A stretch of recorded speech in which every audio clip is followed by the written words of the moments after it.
Mateus 25, no verso 14. Nós vamos falar uma parábola muito conhecida da palavra de Deus, a parábola dos talentos. Vou primeiro ler os dois primeiros versículos, então a gente vai formar aqui um cenário, certo? Depois a gente vai continuar na explicação e nas ideias que Deus tem para nós hoje. Versículo 14 diz assim: E também será como um homem que, ao sair de viagem, chamou seus servos e confiou-lhes os seus bens. A um deu 5 talentos, a outro 2, e a outro 1, cada um de acordo com sua capacidade. Em seguida, partiu de viagem. E a primeira característica desse cenário que nós vamos montar aqui agora é essa frase que diz: deu a cada um de acordo com sua capacidade. E é verdade, você nasceu numa família específica, em uma cultura específica, numa cidade com uma língua. Alguns tiveram mais acessos à escola, outros tiveram menos. Uns nasceram homens, outros mulheres. Todos nós nascemos diferentes e pertencemos a uma história diferente e única na vida de cada um. A sua história é diferente da minha. Aquilo que Deus colocou na sua vida é diferente daquilo que Deus colocou na sua vida.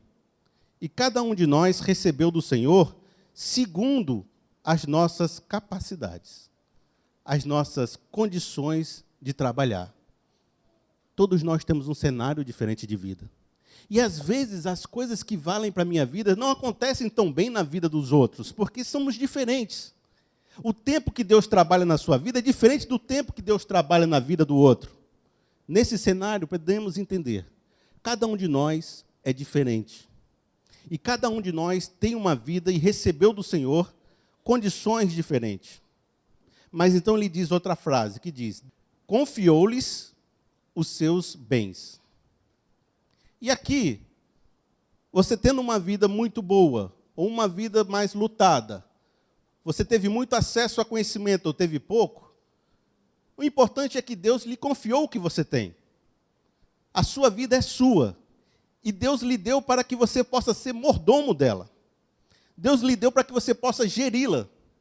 E fazer o que com ela? O que é esse talento? O que Deus espera de nós? Uma vez eu estava conversando com o Paulo, marido da Marília, pai do Lucas, e ele falou assim: depois que eu me converti, eu sinto uma vozinha lá no meu interior dizendo a seguinte coisa: Paulo, melhore. Só isso. Parece que todos os dias eu sinto uma vozinha lá dentro que diz: melhore. E talvez seja isso que Deus pede para nós. Todos os dias nós acordamos e o Espírito Santo quer fazer uma obra na nossa vida e diz: melhore. Muitos estudiosos aqui vão dizer: talentos são dons espirituais, ou talentos são transformações, são frutos de transformações. Talentos são multiplicações, é você converter o maior número de pessoas, porque ir de fazer discípulos pelo mundo. Eu entendo que talento é toda a sua vida. Porque Deus está interessado em todo o seu ser. No seu trabalho, na sua casa, nos seus filhos, nos seus relacionamentos. Tudo faz parte do propósito de Deus da sua vida. E Ele colocou você como mordomo para gerir a sua vida. E o Espírito Santo vem dentro de você e diz: melhore. Melhore. E tem uma terceira coisa aqui desse cenário que diz: em seguida, partiu de viagem. Então, não só eu tenho uma história de vida, não só eu tenho um propósito, uma missão de melhorar, mas eu tenho um tempo proposto. Porque o Senhor partiu de viagem e um dia Ele vai voltar. Aqui está falando da volta de Cristo. Mas todos nós podemos também um dia chegar ao dia em que vamos morrer. E o tempo da nossa vida vai acabar. Para todos nós temos 24 horas. Cada um de nós temos o mesmo volume de tempo. E temos esse tempo para que a gente possa viver e gerir o bem que Deus nos deu. Uma história, uma missão e um tempo. Para que a gente possa propor. E se você está aqui hoje, é porque seu tempo não acabou.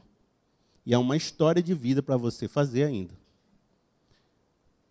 Eu me lembro de um filme muito legal chamado O Resgate do Soldado Ryan. E quem já assistiu esse filme? Eu vou contar o final, vou estragar o final para você que não assistiu. O soldado Tom Hanks ali, não vou dizer o nome original, porque eu não sei, o Tom Hanks, ele foi designado para salvar o Matt Damon, o Ryan, né? Porque esse soldado era filho de uma família que tinha 4 soldados, 3 já haviam morrido, e baixou-se um decreto que esse 4º não deveria morrer na guerra. Então saiu um batalhão pequeno, né, uns 4, 5 pessoas, para salvar o Ryan. E foi um drama todinho do filme, né? Aquela luta, e o pessoal começou a morrer. No final, só sobrou o Tom Hanks salvando o cara. Quando ele consegue salvar, e o Tom Hanks é baleado e está ali morrendo, e diz, olha, faça valer a pena o que a gente fez por você. Faça valer a pena o esforço que a gente fez para te salvar. Então, o Tom Hanks morre, né? E o Matt Damon passa, então, a viver... Eu estou falando como se fossem os atores vivendo, né? Mas eles passam a viver a vida agora, até chegar no ponto onde ele está velhinho, e ele vai no túmulo do Matt Damon e fala assim, olha, eu tentei viver a vida o melhor possível e fazer o melhor possível da minha vida por vocês. É interessante que essa cena, para mim, fala muito mais do que o filme está falando, porque ele está olhando para uma cruz, né? Então, Jesus Cristo morreu por nós para que a gente pudesse ter uma vida abundante. E diante da cruz, no final do nosso tempo, a gente vai olhar e vai dizer, Senhor, eu fiz o melhor que eu podia com a minha vida, eu melhorei, eu multipliquei com a graça e a misericórdia e a bênção de Deus que você me deu. Eu acho legal essa associação, como Deus ele morreu pelos meus pecados, me deu capacidades do Espírito Santo, me amou, me deu possibilidades e disse, faça valer a pena, multiplique. E é isso que a gente vai ler agora. Vamos ler o que aconteceu no texto. Versículo 16. O que havia recebido 5 talentos saiu imediatamente, aplicou-os e ganhou mais 5. Também os que tinham 2 talentos ganhou mais 2. Mas o que tinha recebido 1 talento saiu, cavou um buraco no chão e escondeu o dinheiro do seu senhor. Por fim, aqui vai acontecer que o Senhor vai voltar, e os que tinham multiplicado, ele vai dizer, bendito vocês que multiplicaram, entrem no reino de Deus e recebam mais. Aí o que aconteceu com esse cara que escondeu o talento? Diz assim no versículo 24. Por fim veio o que tinha recebido 1 talento e disse, eu sabia que o Senhor é um homem severo, que colhe onde não plantou e junta onde não semeou. Por isso, tive medo. É importante a gente frisar essa palavra. Tive medo. Por que ele não multiplicou? Porque teve medo. Saí e escondi o talento no chão. Veja, aqui está o que lhe pertence. O Senhor respondeu, servo mau e negligente. Você sabia que eu colho onde não plantei e junto onde não semeei. Então você devia ter confiado meu dinheiro aos banqueiros, para que, quando eu voltasse, o recebesse de volta com juros. Tirem um talento dele e entregue-no ao que tem 10. Pois a quem tem, mais será dado, e terá em grande quantidade. Mas a quem não tem, até o que se lhe tem, lhe será tirado. E esse texto começa e fala muito forte sobre decisão. Todos nós recebemos e estamos presentes nesse cenário. Mas tivemos 2 decisões aqui. 2 pessoas saíram rapidamente para viver sua vida de forma abundante, multiplicando aquilo que Deus tinha colocado no seu coração. Mas uma decidiu, por medo, não viver tudo aquilo que Deus tinha para ela. E escondeu a sua vida, escondeu o seu talento. Uma decisão. Uma decisão que muitas vezes é difícil. E todos nós, todos os dias, tomamos decisões. Mas o medo de fracassar nos faz enterrar nossa vida. Porque em algum ponto da vida, a gente já fracassou. E doeu demais. E a gente já teve perdas, já teve derrotas. E chega um ponto onde você começa a dizer, para que me esforçar? Para que ir adiante? Melhor é eu guardar o que eu já tenho. Melhor é eu ficar quieto e não fazer mais nada. Acontece que, se você guarda a sua vida, ela começa a definhar, e definhar, e definhar. Chega um ponto que Deus fala, era melhor que você desse sua vida ao banqueiro, que pelo menos ela não depreciava. Porque ficar parado, de certa forma, vai me depreciando, vai me escondendo, vai me diminuindo. A Bíblia tem esse jogo. Quem mais fez, mais é dado. Quem não faz, diminui. E eu vou definhando. Sabe, talvez vocês já estiveram passando por isso. Eu, quando estou em casa, eu tenho 1000 ideias para fazer. Um dia eu pensei, eu quero ter uma loja de coxinha. Coxinha de pizza, coxinha de calabresa, coxinha de não sei de quê. A Cíntia, ela vive ouvindo minhas histórias. Eu tenho tipo umas 10 histórias por semana. Aí, passa assim 1 ano, 2 anos, está lá a loja de coxinha funcionando. Não é minha. Alguém fez. Entendeu? E eu não fiz por quê? Porque não tinha medo, não tinha condição, não sei, é muito esforço, não ia acontecer. Tá certo que se eu for fazer tudo que a gente pensar, a gente não, né? Mas, de certa forma, quantas vezes isso já aconteceu com você? Aí eu devia fazer isso. Aí se eu fizesse isso na igreja, mas talvez eu pudesse fazer aquilo. Parece que o mundo está aberto para você. E, de repente, vai passando os anos, você vê outras pessoas fazendo, você parece que está fazendo o seu negócio. E você começa a dizer assim, rapaz, aquilo aí era a minha ideia. Era para eu estar fazendo aquilo. Tu fica com raiva da pessoa que está fazendo. Parece que ela roubou de ti o negócio. Mas, naquele dia, você começou a dizer, mas é difícil mesmo, mas a crise está grande, mas é a inflação, mas se eu tivesse dinheiro como fulano tinha feito, E aí você começa a se munir de informações que impedem que você saia do canto. Você fica dizendo, não dá. A vida é muito severa. A vida é um local inóspito. Deus não vai me ajudar. Melhor é que eu enterre meu talento e quando Jesus voltar eu diga, tá aí, eu fiz o possível com a minha vida. E eu decidi enterrar, porque você é um Deus mau, você é um Deus severo, tudo que eu fizer vai dar errado. E a gente não faz nada. Por isso eu quis trazer uma palavra hoje para você que talvez esteja vivendo um momento de vida emperrada, vida enterrada. Eu quero trazer assim para você uma palavra de Deus hoje. Ela diz o seguinte, decida vencer o medo. Decida multiplicar. Se você saiu de casa esperando que Deus te trouxesse uma palavra para você hoje, a palavra é essa. Decida vencer o medo. Decida ir adiante. Decida melhorar. Decida multiplicar. Talvez coisas na sua vida estejam paradas por causa do medo. Decida vencer o medo. Eu tenho 5 decisões práticas para você hoje. Eu decidi que fossem decisões muito práticas, certo?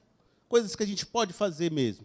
5 decisões práticas para você fazer durante os próximos meses, quiçá anos de vida que você tem. A primeira diz assim, decida perder. Decida perder. Decidir é escolher arcar com o ônus antes de poder viver o bônus. No meio de uma decisão, você vai perceber que decidir é cidir, é dividir. Existem 2 propostas na sua frente. Uma você vai escolher e outra você vai recusar. Então, decidir vencer o medo, decidir vencer, decidir multiplicar, é decidir perder alguma coisa em favor de outra. Nem que seja o seu tempo livre, o seu esforço, a sua dedicação, porque todos nós temos o mesmo tempo. A partir do momento que eu dedico meu tempo numa coisa, eu tirei de outra. Então, quando eu decido ir numa direção, eu estou eliminando outras possibilidades. Então, para decidir avançar, eu tenho que decidir perder. Quando eu era, no começo da minha profissão, tinha 2 mercados muito proeminentes. O mercado de sites de internet e o mercado de computação gráfica para videoproduções. E eu fazia os 2, certo? Tinha os livros de computação gráfica e os livros de site para internet. Em determinado momento, eu estava fazendo os 2. Vinha um cliente de site e vinha um cliente de coisa para internet, de comercial de televisão. Eu estava lá fazendo os 2. Mas o mercado evoluiu tecnologicamente. E os sites começaram a pedir banco de dados, coisas dinâmicas, coisas que tinham que ter programação. E eu era um designer, eu não sabia programar. Para mim fazer aquilo, eu tinha que estudar muito mais. E aqui começou a pedir personagem, desenhos da Pixar, né? Coisas assim que era mais difícil de fazer, personagem andando com produto e tal. E eu tinha que estudar para fazer esse negócio, eu não sabia fazer esse negócio. E quando eu tentava estudar para isso, me pediam um site, eu tinha que voltar para o site. Quando eu estudava para fazer isso, me pediam um personagem, eu tinha que voltar para o personagem. E os maiores rendimentos agora estavam nesse lucro maior. E eu comecei a pegar os buchos, porque bucho todo mundo faz. É mais fácil de fazer. Então, estou lá pegando os buchos, porque não tinha condição de estudar o filé mignon.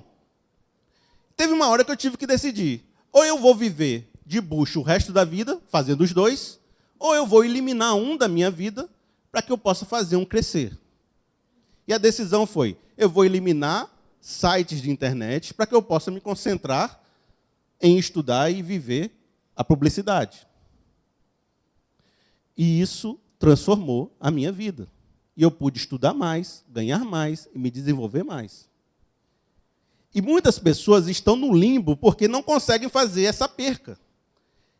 E você diz, mas fulano, tem isso, isso e isso na sua vida, você precisa tirar isso. Ah, não, mas não dá para a gente dar um jeitinho? E você vai dando um jeitinho por 10 anos e a sua vida fica estagnada por 10 anos. Tem hora que você tem que olhar para o seu quarto, olhar para as coisas que estão bagunçadas, pegar, botar tudo no corredor, juntar, botar lá fora e dizer para o lixeiro levar. E abrir espaço para novas coisas na sua vida. Tem portas que só vão ser abertas na sua vida quando você fechar algumas portas. Essa é uma frase que eu costumo repetir. Tem coisas que Deus vai fazer na sua vida quando você fechar algumas portas. Vejam só João 12, 42, 43.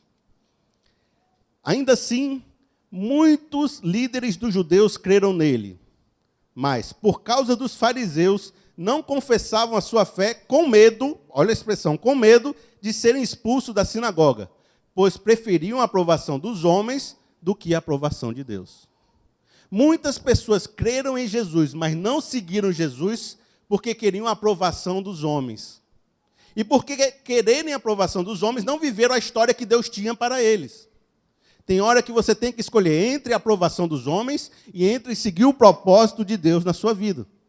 E o medo faz com que você não faça nenhum, nem outro e fique paralisado. Vejam só outro versículo, Lucas 17, 33. Quem tenta conservar a sua vida, a perderá. E quem perder a sua vida, a preservará. Isso é uma lógica que Deus construiu no mundo. Para você conseguir preservar, construir e ir adiante, tem coisas que você tem que abandonar. No reino de Deus também. Há construções do seu caráter que têm que ser construídas a partir de abandono de velhas práticas na sua vida. Segunda decisão que você tem que fazer. Decida um alvo e avance nesse caminho. Todos nós cristãos temos um alvo, que é Jesus Cristo, é caminhar diante da imagem de Jesus. Paulo fala, esquecendo das coisas que para trás ficam, prossigo para o alvo. E o alvo é a minha carreira em Jesus Cristo. Mas beleza, no resto da vida, tudo tem um alvo. Mas é impressionante o número de pessoas que, quando se aconselham comigo, principalmente em relação à carreira, ou o chamado de Deus, ou o propósito de Deus na sua vida, não sabem o que querem. E até entender assim, eu tenho um chamado. Eu digo, mas chamado para quê? Não sei, é um chamado. Mas Deus, quando Ele chama, Ele diz para onde você deve ir e o que você deve falar. Mas não é só me chamou. O que é que você tem que fazer? Para onde você tem que ir? Estabeleça alvos. E muitas vezes, nessas pessoas, eu começo a estabelecer alvos. Eu faço listas de coisas que ela deve alcançar. E a gente faz até uma oração sobre isso, pede a Deus iluminação, mas é impressionante como a vida de certas pessoas que nunca estabeleceram alvo, a partir do momento que colocam uma direção, a vida é transformada. Isso não aconteceu uma, não aconteceu duas, acontece muitas vezes. Acontece tanto, meus irmãos, que eu digo que isso é quase uma mandinga, mas não é. É porque quando nós pedimos em oração, muitas vezes nós esquecemos o que Deus já fez. Uma vez no meu pequeno grupo, a gente tinha, né, o André, a gente fazia isso, a gente anotava todos os pedidos de oração das pessoas.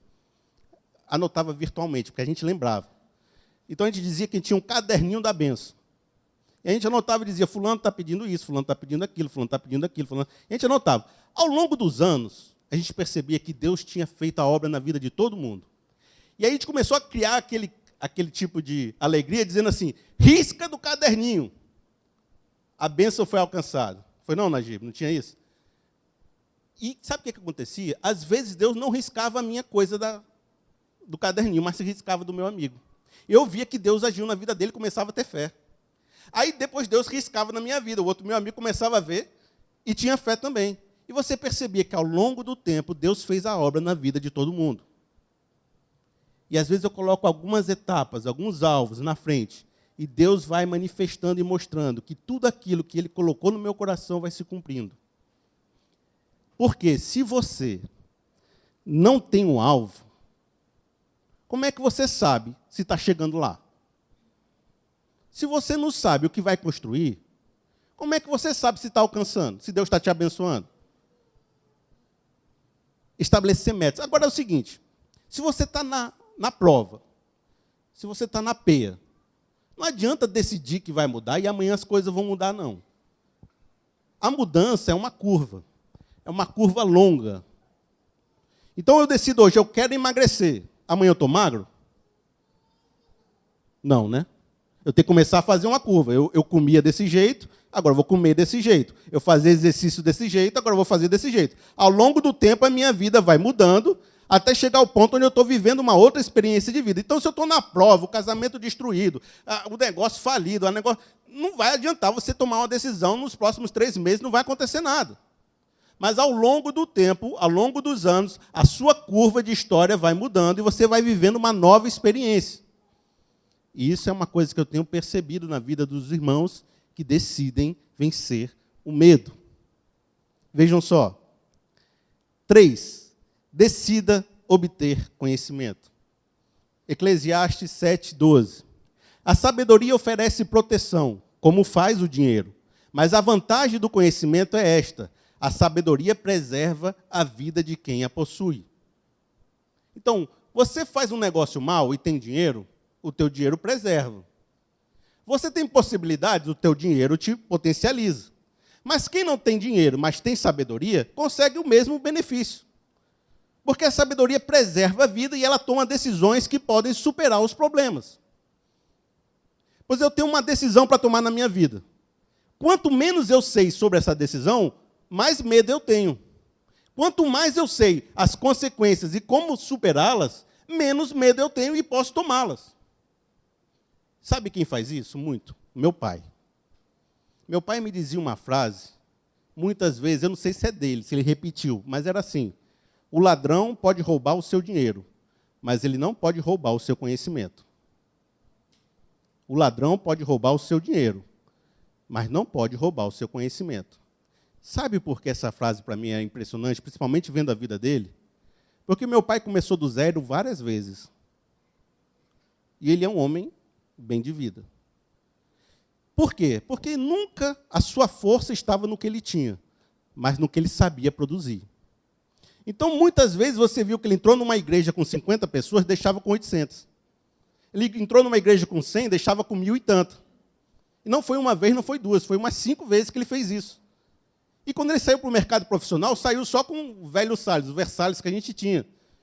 E ele foi lá, construiu, comprou um Fusca para o meu irmão, a gente carregava soro nas costas, quando viu a empresa estava grande.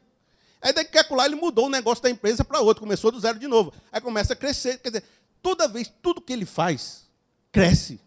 E não precisa de grana. Se você deixar o velho com R$2 no canto, ele volta com 100. É uma bênção que está na vida dele, não é uma unção do crescimento. Mas, veja, não depende do que ele tem, depende do conhecimento que ele tem. Por isso, a sabedoria serve de defesa. Outro dia, antes de eu entrar na Candeias, ele estava ali com uma congregação pequenininha, pensando assim: Felipe, vamos lá, ajudar lá?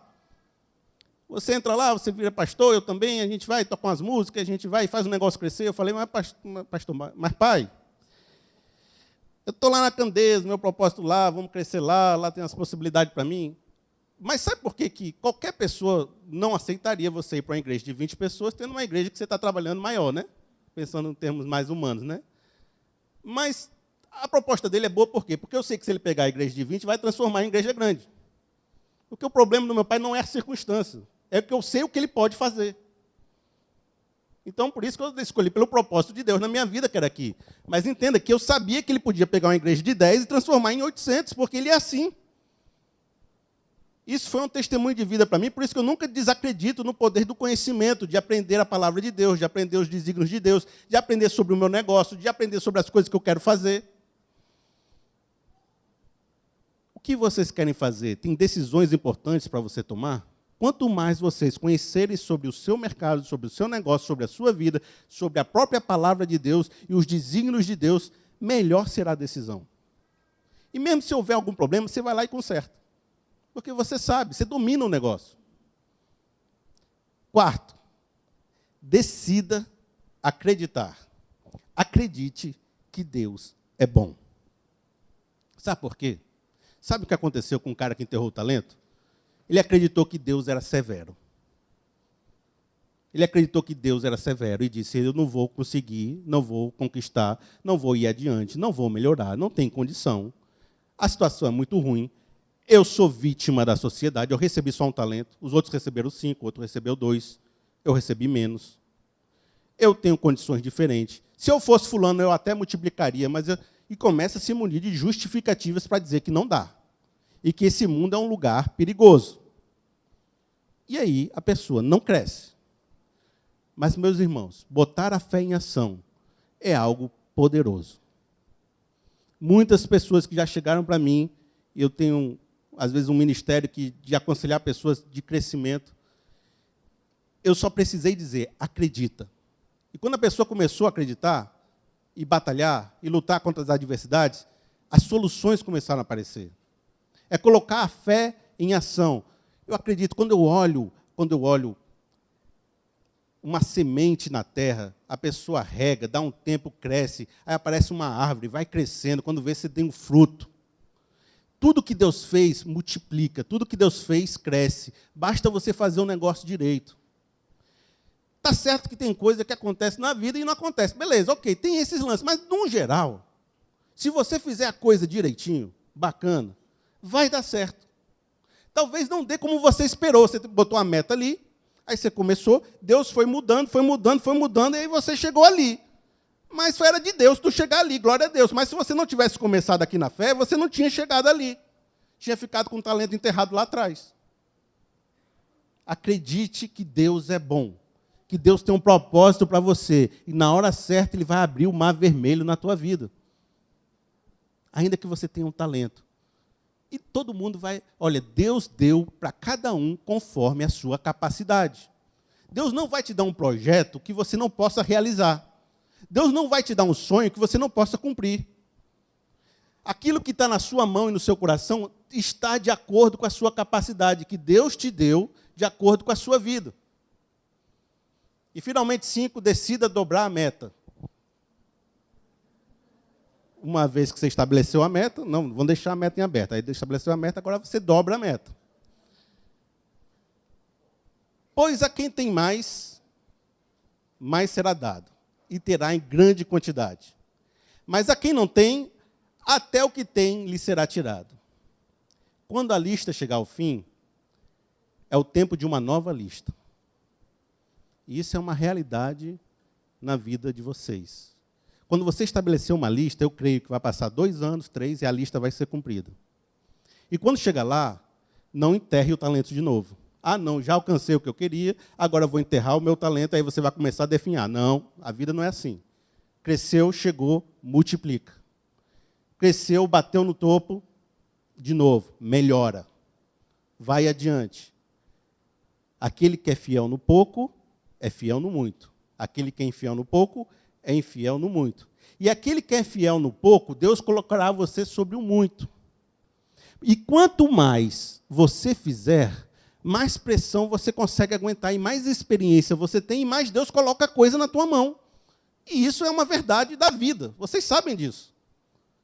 Eu, quando estava no ministério, há um tempo atrás, estava querendo crescer e tal, eu falava assim para Deus, Deus, me ajuda a crescer, me dá aí umas palavras boas, me dá um ministério bacana. Eu ficava lá pedindo a Deus. Aí Deus, de propósito, me deu assim um pouquinho a mais do que eu tinha. Aí foi tanto problema, tanta dificuldade, tanta pressão, que eu digo, não, Deus, não, tá bom, Deus, tá bom, eu estava feliz e não sabia. Quanto você consegue aguentar? É quanto Deus vai colocar na sua mão. Às vezes você acha que consegue aguentar mais. mas Deus está preservando a sua vida. Porque quando vier na sua mão, você vai sofrer. Porque não há líder sem carga. Não há ministério sem peso para levar. O quanto você aguenta. Quanto mais experiente, mais duro, mais cascudo você for, mais Deus coloca na tua mão. Decida dobrar a meta. Decida multiplicar. Decida vencer o medo na sua vida. Hoje, quando você saiu de casa, foi para escutar essa palavra. Há algo na sua vida que você precisa vencer. Decida vencer o medo e melhorar. Como o Paulo, que eu conversei lá no começo, que dizia, há uma voz dentro de mim que diz, melhore, melhore. E aí, quando você chegar lá diante do dia J, o dia do juízo, diante ali da cruz de Cristo, você diz, cumpri a carreira, guardei a fé, as palavras de Paulo no final da vida dele, guardei a fé, fiz o melhor que eu podia com a minha vida e com meus talentos. Aí Deus vai dizer, pois entre aqui na minha morada, servo fiel, que cuidou daquilo que eu deixei de maneira bacana. Vamos, a partir de agora, viver uma nova história juntos. Vamos cantar uma música agora que diz, estou subindo para um lugar mais alto. Eu já queimei as pontes com o passado, e em meus olhos vejo o futuro. Tudo novo se fez, tudo novo se faz. E dessa estrada eu não me desvio nunca mais, que é possível desviar. Estou firme e não me desvio nunca mais. Vou avançar, eu vou crescer. Ninguém vai me deter. Meu alvo é Cristo, meu alvo é Cristo. Que o nosso alvo sempre seja, em primeiro lugar, fazer a obra de Deus na nossa vida, que seja Jesus Cristo. Vou avançar e vou vencer. Ninguém vai me deter. Você tem um projeto de vida, você tem uma história, você tem um tempo. Você está vivo ainda porque você está colocado para cumprir esse propósito na sua vida. Eu vou avançar e vou vencer. Ninguém vai me deter. Meu alvo.